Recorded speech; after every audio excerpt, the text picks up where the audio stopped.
So I'm a senator in the United States, and I know them well and have friends on both sides of the aisle that condemns political violence, that does not condemn political violence. I have a lot of colleagues that are wiser and more full of grace. I'm a big believer about faith, that before you tell me about your religion, first show it to me and how you treat other people.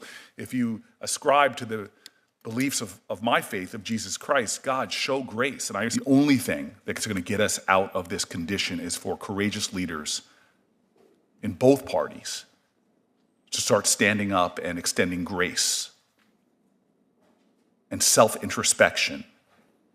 And I would like for you to talk for just a minute about what is happening in higher education and the role that seems to be playing in some of this violence and violent rhetoric. I think you make a marvelous point, Senator. You cannot possibly expect a parent to send their children to a school where the professors might endeavor to kill half the students. It would be like going to a restaurant with the assumption that the waiters want to poison half the customers or something like that. You can't go to a hospital where the nurses want to kill half the patients. It's just, you cannot operate a society that way. That is obviously beyond the pale.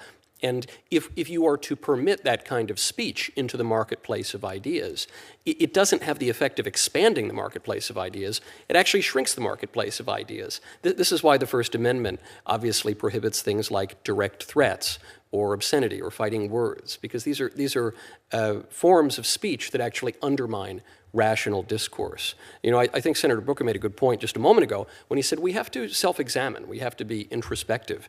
And I can't help but think of a line today. Jay Jones has the vision, commitment, and integrity to keep families safe and make sure every Virginian gets a fair shake in the justice system.